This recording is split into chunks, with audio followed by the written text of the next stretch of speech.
I'm Glen Yelton. I'm the ESG and Impact Analyst on the S&W team with Oppenheimer Funds. I'm here at the SRI conference for my 8th time, and Oppenheimer Funds is sponsoring the conference for the 2nd time this year. Fantastic. Tell us a little bit about what your sponsorship's involved. So the sponsorship for us this year has given us an opportunity to actually interact with the attendees, help them understand why Oppenheimer is looking at the ESG and impact investing space. And what we're doing here is actually exploring what the space actually constitutes, what issues are of importance, what the current offerings are, and what the market actually needs. Oppenheimer has made a commitment, a very conscious commitment, to get more involved in ESG and impact investing. And we feel that being part of this community helps us understand what that really means. It's something that's very core and central to who we are as a company, providing good investment products that meet what our clients' needs are. The other thing is, you've mentioned to me that you've been attending these conferences for quite a number of years. So tell me about that. When did you start coming? Why do you continue coming back every year?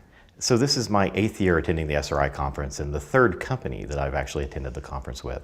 I started attending the conference back whenever I was actually doing ESG data collection. And at that time, it was working with actual investment managers and financial advisors who were also attendees to help them integrate ESG into their practices and into their investment strategies. I then transitioned over to the investment management side of the house and started coming here to talk to the investment advisors, the FAs, and the investors themselves about what they really want for products that are focused on ESG and impact investing outcomes. And as of recently, you joined on as one of the committee members for the SRI Conference and Community. Can you tell us a little bit about that? Yes, I've been participating in the Agenda Committee for, I believe, 5 years now. And my decision to join that committee was driven by, I've got to start again on that one. Yeah, that's okay. We're rolling. So you're a committee member. Can you tell us a little bit about why you started getting more engaged in the... So I joined the Agenda Committee for the SRI conference roughly 5 years ago.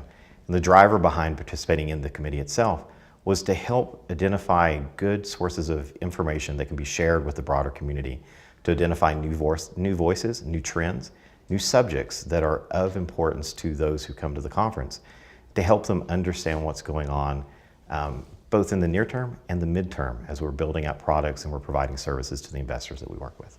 And what are some of those themes that you're seeing evolving through the years from the first time that you've come to the conference to what we saw at this 29th conference? Since I started attending the SRI conference, the issues that are of prime importance have really changed.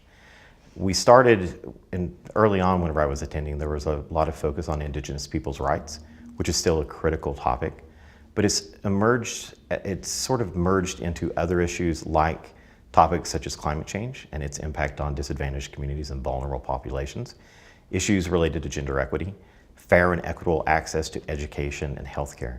So the topics have broadened. They have also become topics that seem to be a bit more dynamic, meaning that the gender equity movement has been there for years now. But in light of the Me Too movement in the past year, it's came to the forefront again. It's been a topic of conversation very frequently with investors as we're here at the conference. Now at this year's conference, we've seen a lot of new, first-timers.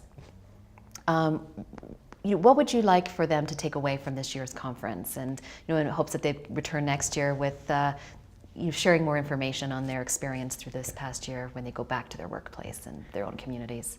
So for people who are attending the conference for the first time, there are a couple of key takeaways that I hope that they have. One is understanding that this is not a niche movement, that it is in fact a broad part of mainstream investing. The second is that there is a network that is accessible, and it's not just the people that they meet here. There's a much broader network that supports the SRI conference that are all the firms that are sending people here.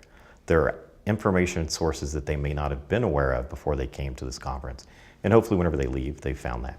Additionally, the networking here is incredibly important. That has been one of the other big draws for me in coming back repeatedly, is the ability to continue to expand the contacts that I have, meet people who know things that I don't know, and help fill in the gaps in my knowledge about ESG and impact investing. And as a sponsor, what would you have to say to other sponsors that might be considering coming on board next year? I got to think about that one for a second. So whenever I talk to firms about sponsoring as a sponsor, what I actually emphasize is the fact that this gives you a chance to meet individuals, investment advisors, and firms that you don't normally encounter at other financial services conferences. This is a group that's very passionate about the topic of sustainable and responsible investing. And if you choose to sponsor, you get a better understanding of that, and you understand where you can fit in that ecosystem. If you don't participate as a sponsor, at least participate as an attendee. So when you leave the conference tomorrow, what are you going to take away with you? Besides all the tchotchkes. Whenever I leave this year's conference, the 2018 version, I think my biggest takeaway is going to be that there's real momentum on a number of topics, particularly as it relates to climate change. But that momentum is still at an early stage, even as far into this as we are. There's a lot of work that still needs to be done. There's a lot of opportunity for investors and investment managers. We really need to roll up our sleeves and get to work tomorrow and not next week.